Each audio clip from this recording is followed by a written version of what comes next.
Hi there, gaming buddies. It's Winter again, making another Dungeon Crawl Classics video, and as promised, here I will explain to you how I run the game and what sorts of house rules I use. Um, Also, I'll go over some clarifications that came to mind after I finished making the two-part video review yesterday. Now, if you're not a game master, this video could still be very beneficial to you, and if you are a player and you're either playing in a DCC game or just about to start in one, please let your game master know about this video. Not that they have to improve or anything, I don't claim to be some kind of a dungeon crawling guru, but they might get a kick out of these house rules, and even if they don't want to use them, or just want to use some of them, they might get some ideas from it and some hints on how the system works. Um, Anything to better your game, really.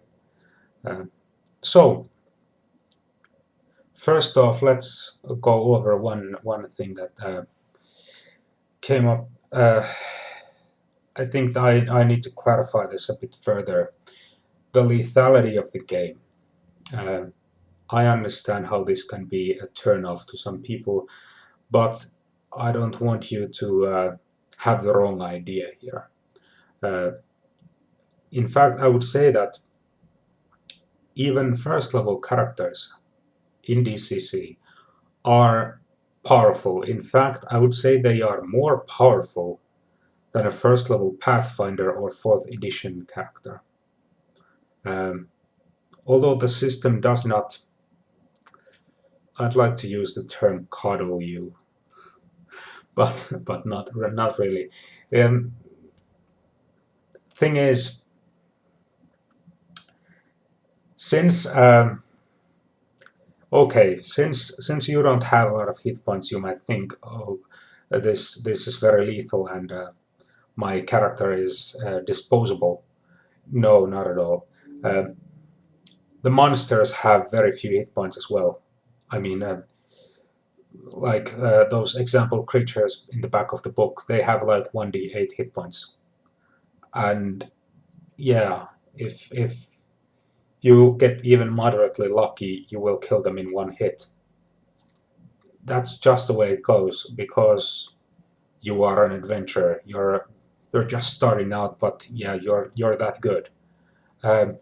But thing is, here it is really the case of being careful, being clever, and being creative that wins the day.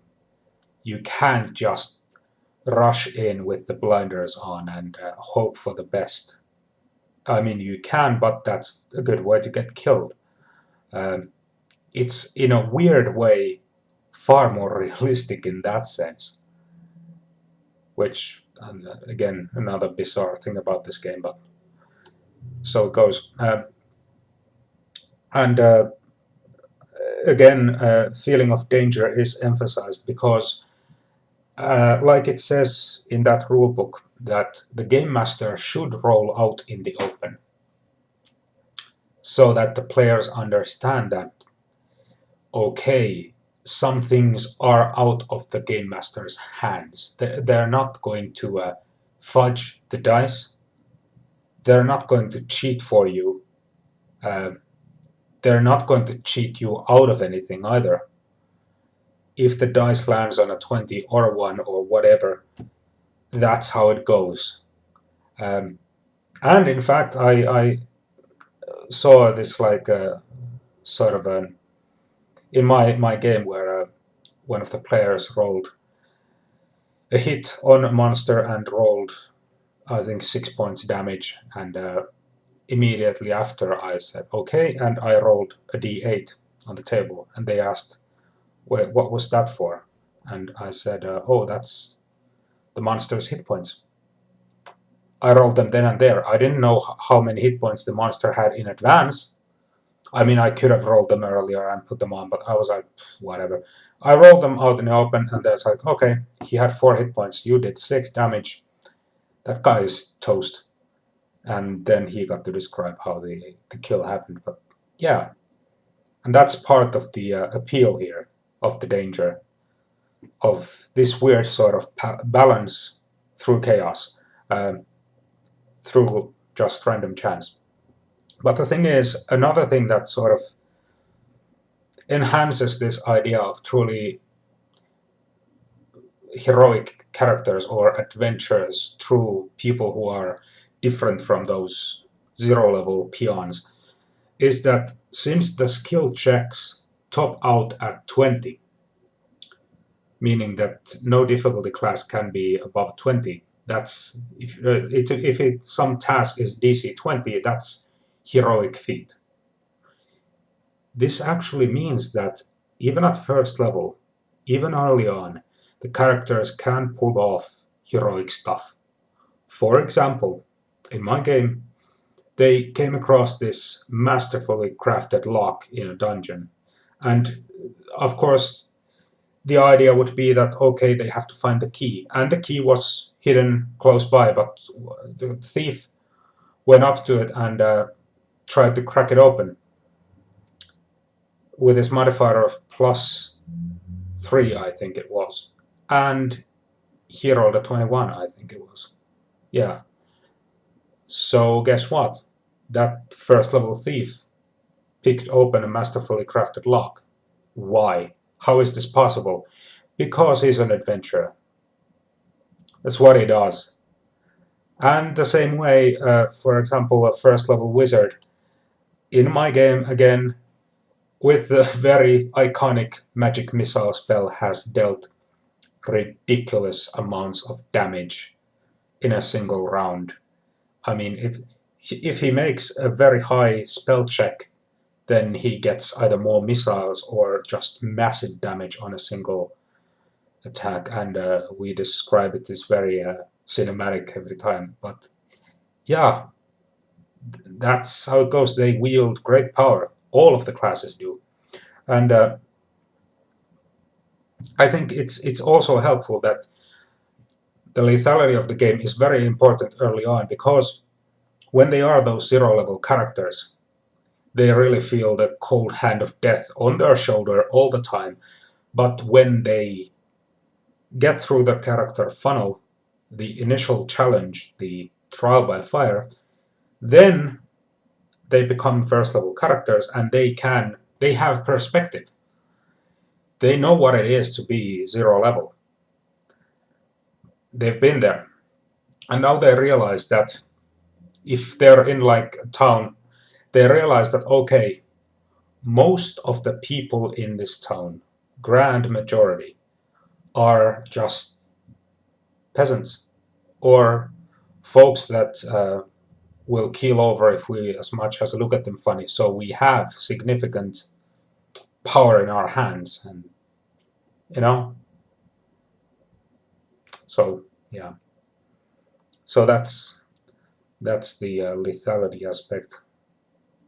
Uh, Another thing that I would like to touch on here is the race as class thing. A little clarification again. Had a private message on this, but I'll expand on what I said earlier. Um, so, dwarves, elves, halflings, as presented in the class section of the book, those are really the adventurous types of those societies.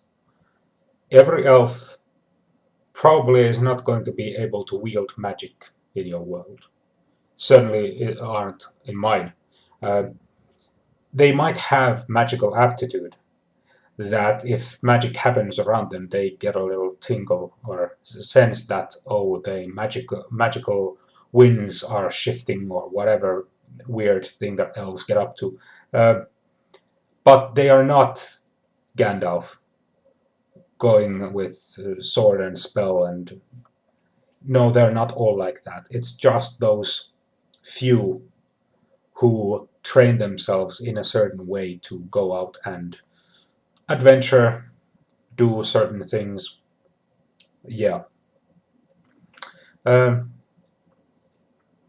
and same goes for dwarves and halflings as well, of course. Not every halfling is a tiny god of death, dual-wielding daggers. Some are, but not all. Most of them are just happy living in their little holes and burrows and gardening, whatever. Um, but yeah, let's go on to the house rules that I have printed out here. First, this is what I'd like to show you, this page. This is where, well, since I don't have the Zoki dice, the expanded dice set, I had to print out this page where it says in Finnish dice and dice chain there. So here I have explained what you need to roll and how it's calculated. For example, how to roll a d30, and dice chain is explained below. This is because this was a new system to all of us, and I wanted something to just hand to the players. It's all well and good to explain something in words, but it's better to let them read through something like this at their own pace. They take in and retain the information a lot better that way. It certainly is that way for me, so this might be a good idea. And even if you have those, are lucky enough to have those dice, then you might benefit from at least having the dice chain on some note somewhere. It's very simple, but still, it just eases things. One thing, this is a house rule, and it's on the combat rule of critical hits on page 81. Now, a natural 20 is a hit, and it's a critical. However, if for some reason you get a modifier that takes up your die type in the dice chain to d24 or even d30, well, now you get a critical with a natural 24 on that d24 or a natural 30 on a d30. You can see where the problem lies, can't you? It's less likely. The percentages of a critical hit go down. Still, if you're a warrior and you have a higher critical threat range, it is expanded. So if you roll a d24 and your critical threat range is normally 19 to 20, now it's 23 to 24. Not enough still. So I made this rule where, for example, if you roll a d30, you crit on a roll of 20, 24, and 30. Might seem a lot like a lot. It is, but the thing is, if you get +2 dice on the chain, that's already a significant modifier. At that point, you're cooking with napalm. Yeah, go for it. Crit all you want, as far as I'm concerned. And yeah, of course, if you can't get a natural 20 on a d20 roll, or rather, if you can't get a natural 20 on a die roll, like if you're using a trained weapon, you have to roll a d16, or I think it was a d16, or was it d14? In any case, you can't roll high enough to make a natural 20, so you can't crit with a weapon that you're not trained with. Makes sense. Of course, the exception is the halfling, where if they dual wield and they roll a 16, they roll a d16 on attacks. Well, if they roll a 16, they get a critical, and they can crit with both of those attacks. So, yeah, that's simple enough. Um, So yeah, let's go on to, I'm gonna go over my notes here. Yeah, 0 level characters. So, um, first off, the way I did the character funnel thing is a bit different. In my game, you only roll for the occupation, random equipment, starting coin, mark down your speed, uh, you define your birth augur, which I will go into later. I'll also tune that a bit. And then you choose a name and sex. But you don't roll for abilities, not until they come up in an adventure situation. So, for example, if your character is attacked, someone attacks them with a knife, let's say, then you would roll 3d6 agility for that character, because that affects your armor class and your initiative. And if the attack hits you, then you roll your stamina and 1d4 hit points modified by stamina, of course, and so on. If you spot any suspicious sigils on the cavern floor, you might roll for intelligence then and there. If you have to make a will save, well, then you roll personality. And why do this? Well, because this is more in tune with the purpose of the whole character funnel idea, and it's not so metagamey.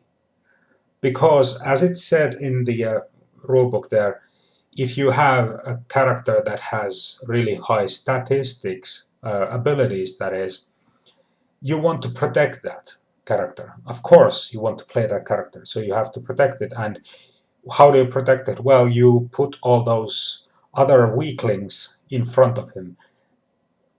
See, I understand why that might be sort of sensible. Of course, it makes sense.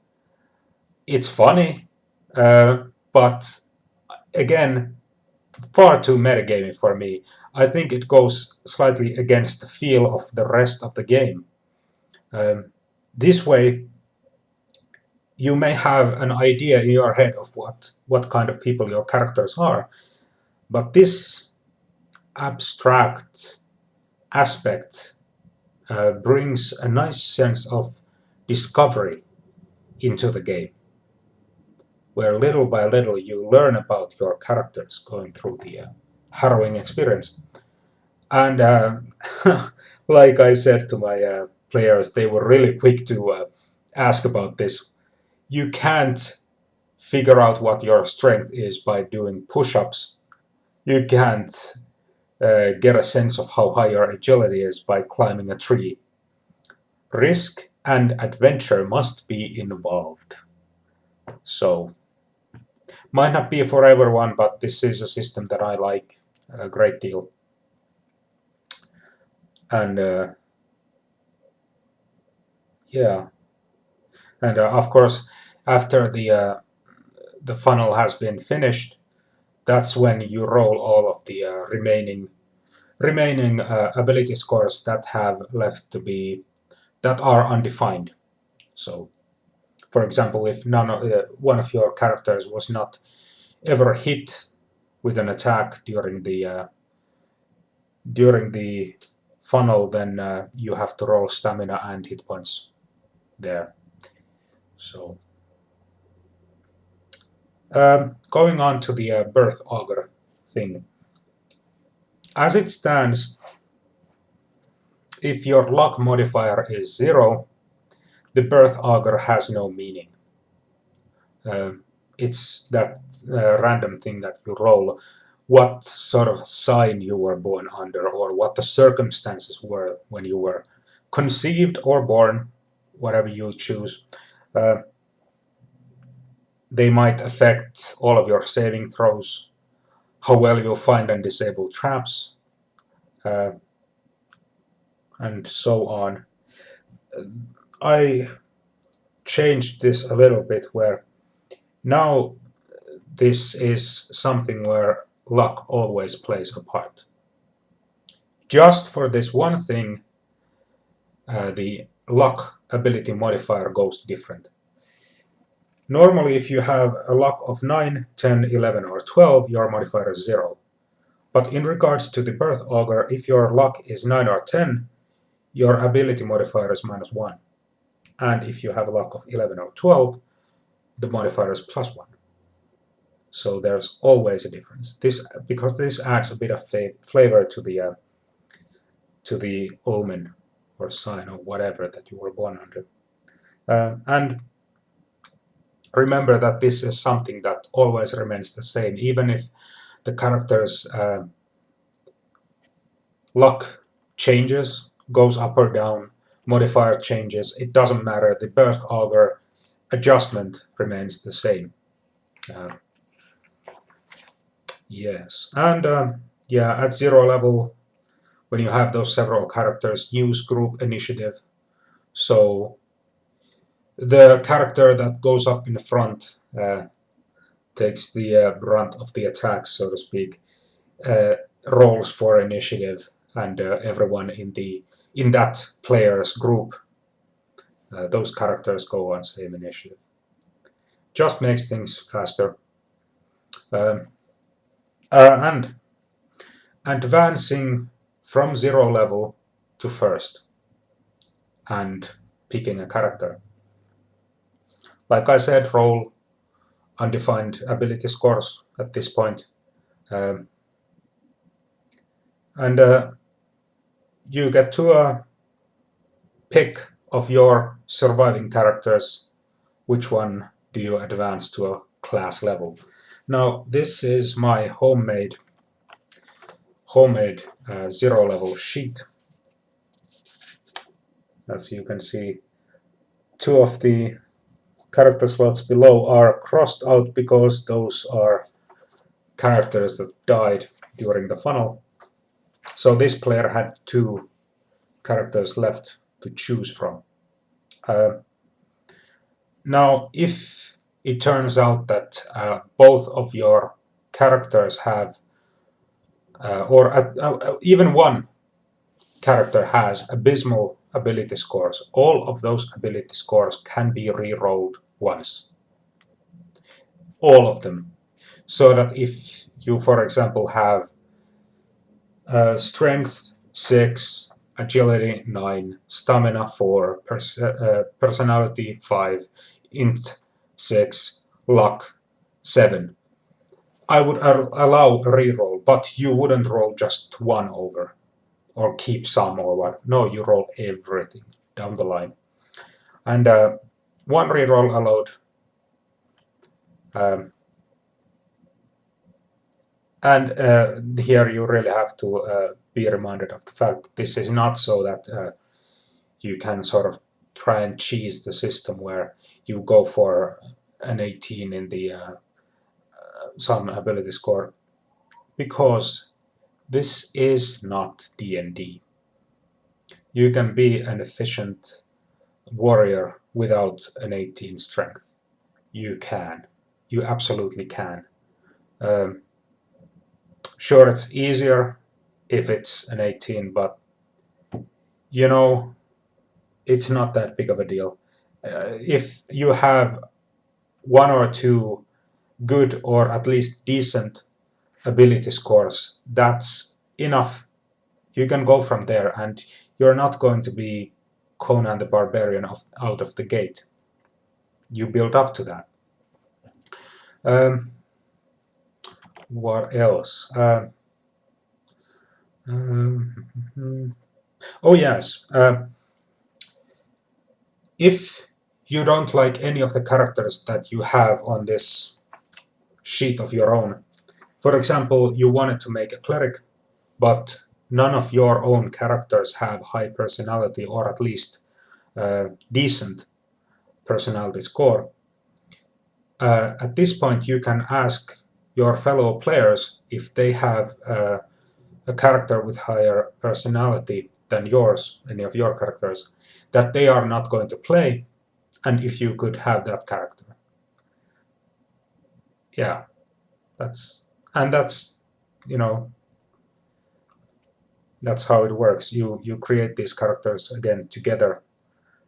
You don't go to your separate places isolated from the group. You get the idea of what everyone is going for, what they want to play, and of course you can't just take someone else's character. You have to get their permission, but really, if they are not going to play that character, it should be understood that, yeah, if you're not going to play it, then someone else can.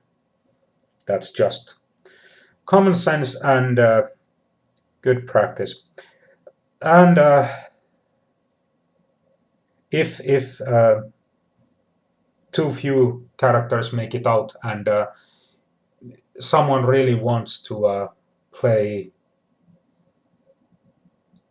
something else, there's nothing that really fits, it can be allowed that they roll a completely new character from scratch, but there again I would advise against it, because it's not going to work well if they roll a new character and then they go, still too low intelligence, I want a really high intelligence for a wizard. No, stop it, please stop it. Don't worry about getting an 18, just play. Decent statistics, abilities are just fine in this game, and you can do without. And abilities can be raised by coming across some sacred shrine hidden away somewhere, unlocking some great treasure, drinking a magical potion, whatever, being blessed by an angel. Your character's ability scores can rise. They don't go up from gaining levels, but they go up from adventuring. Yeah, what a novel idea. So let's go on to the experience points. You only gain experience points from challenging tasks. If you're not challenged at least a little bit by something, there's no real danger involved, then no experience for you.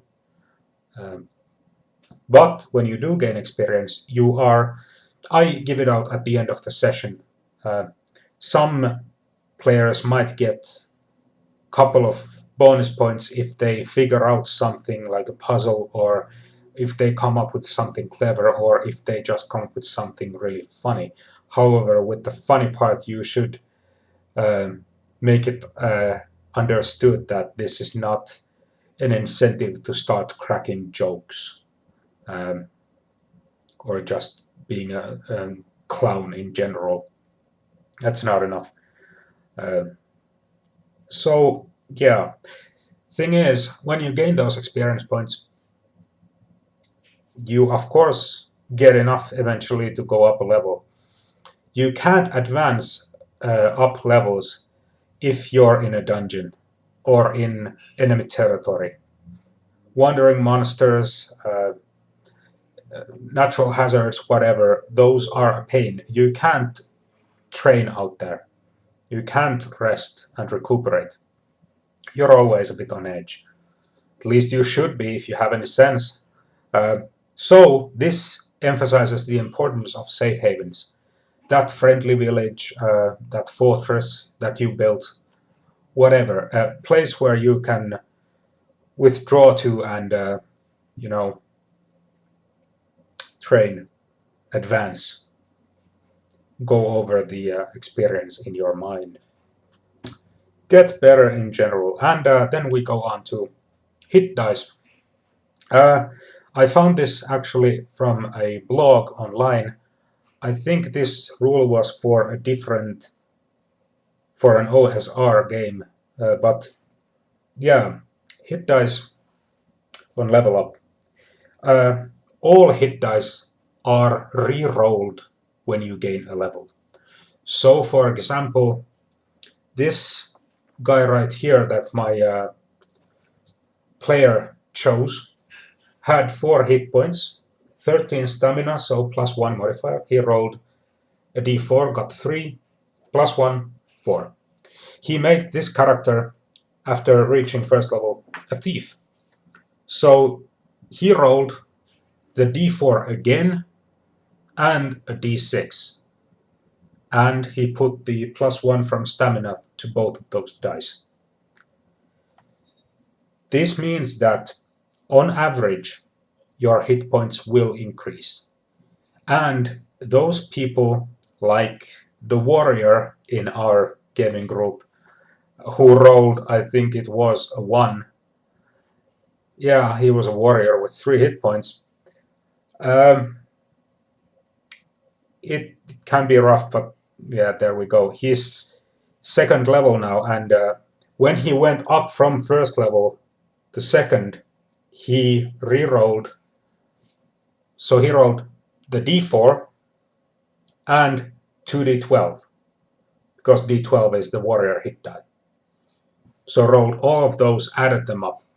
Now, he couldn't have gone below 3, but let's say he had like 10 hit points at first level. He had gotten at least some, really lucky actually. He had 10 hit points. And then he rolls again after reaching second level, and now he rolls only the total result of 9. Well, he can't go down from 10.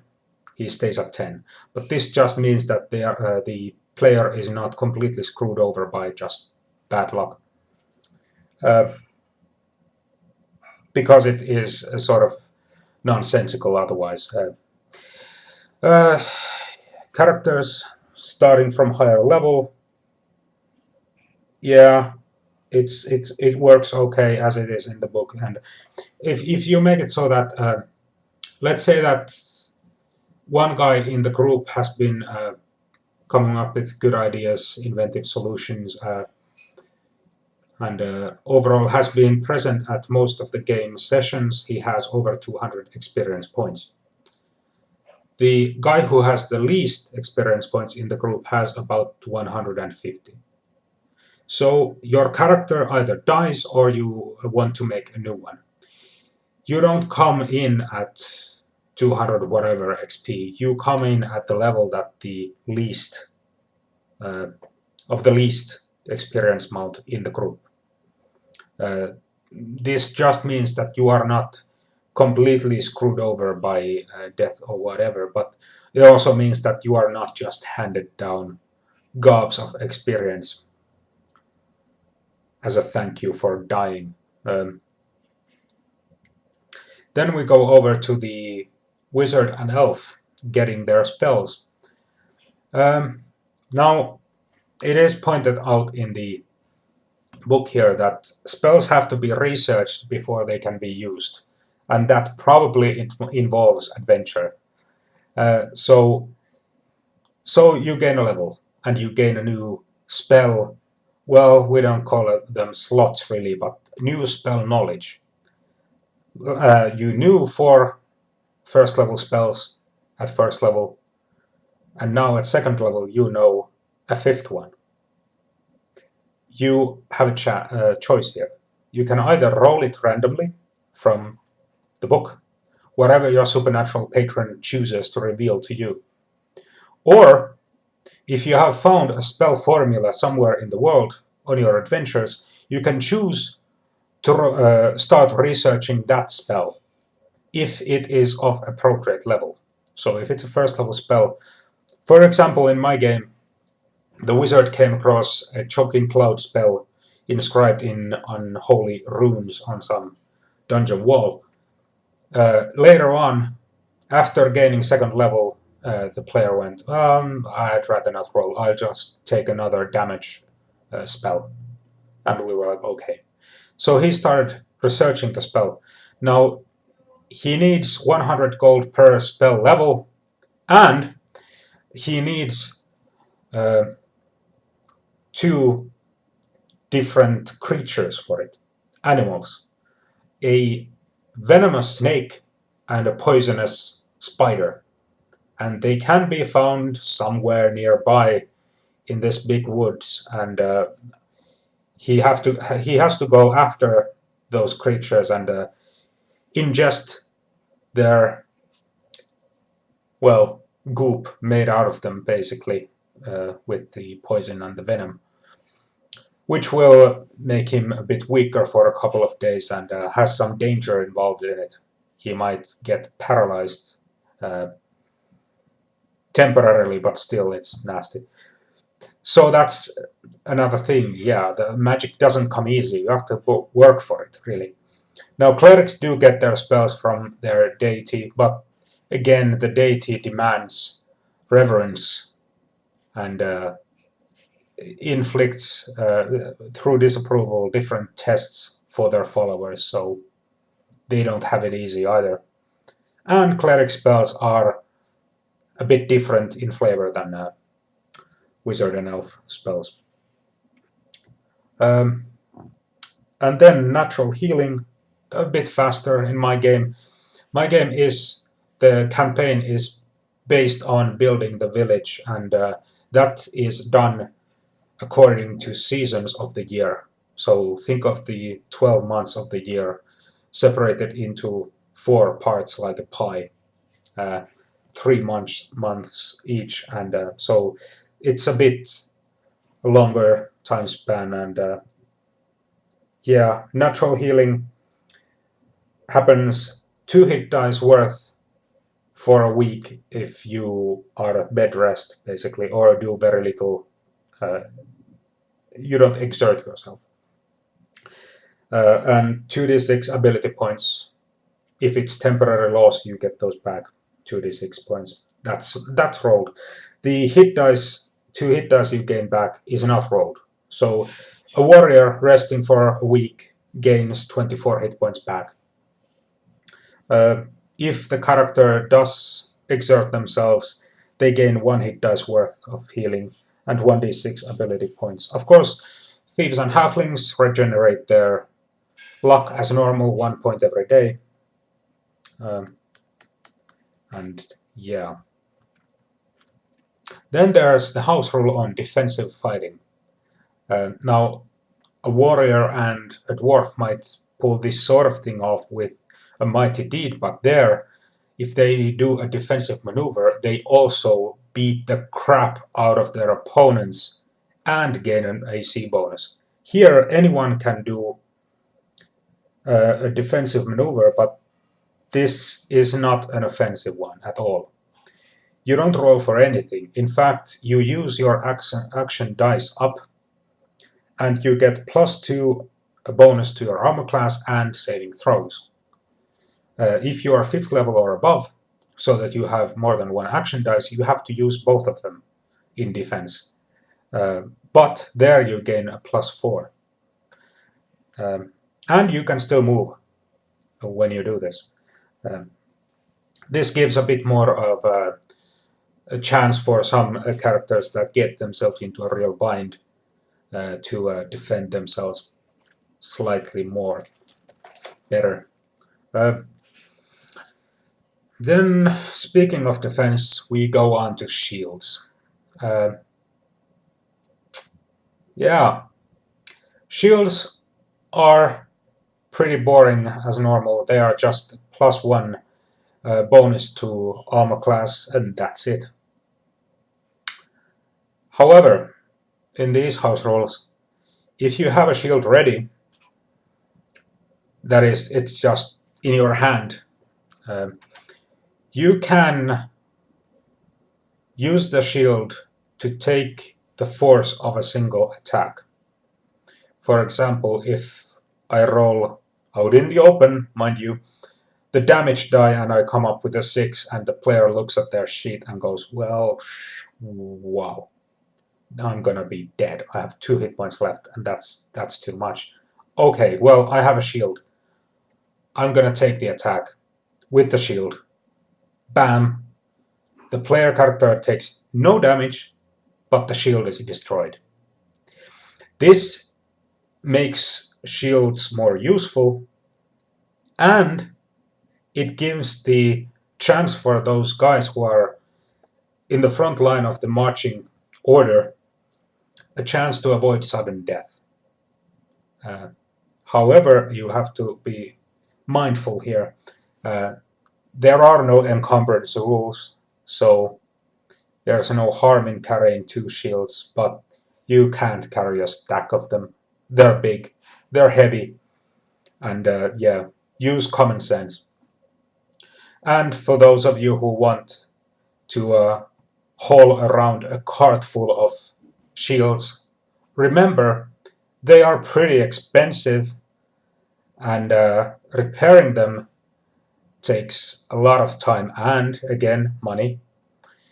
And if someone uses a shield and gets it destroyed, takes the force of several blows in one day, the game master might say that, okay, you start to notice that your shield arm is getting numb,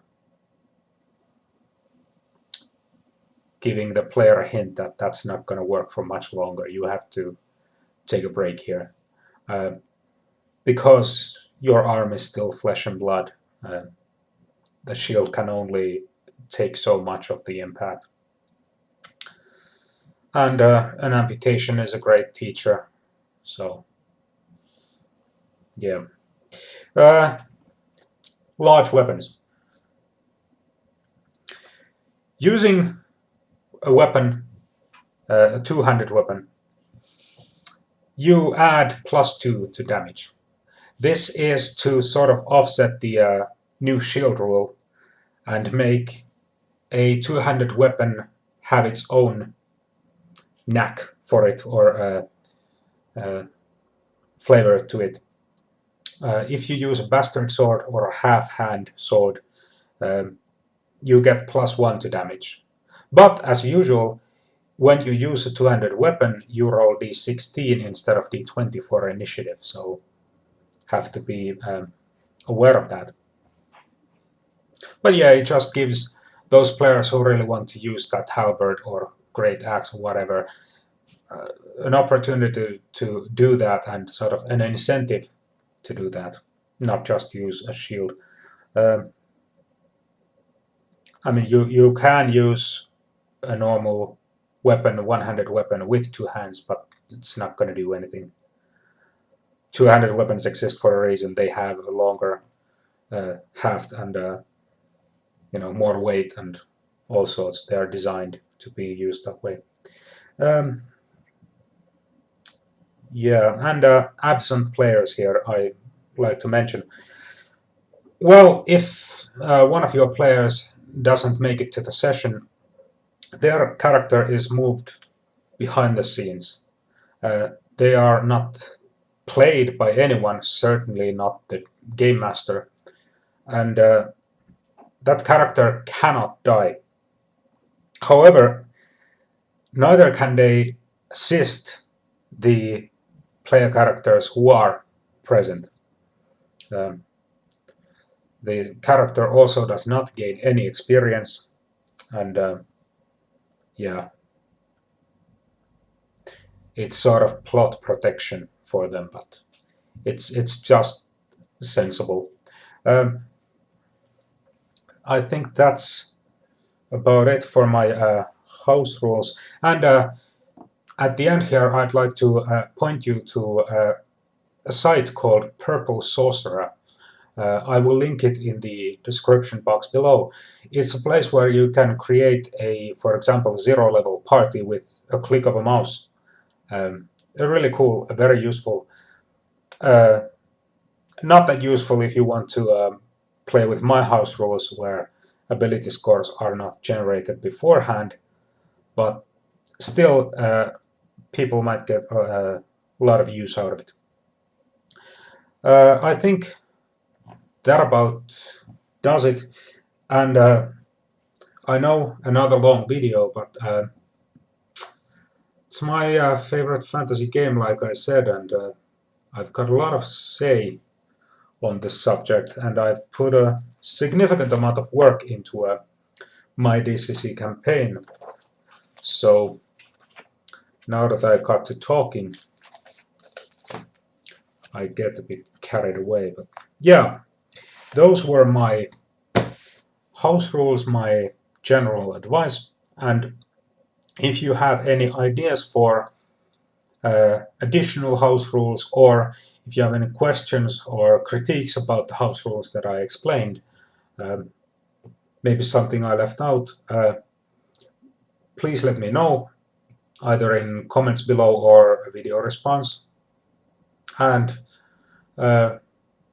yeah, that's it for me for now. And I might do another DCC video in the future, but gonna have to think about that. But it will be a shorter one, I can assure you of that. But this is the third info dump video. Again, thank you for your attention. I appreciate it, and have a very nice day and have fun gaming. Bye.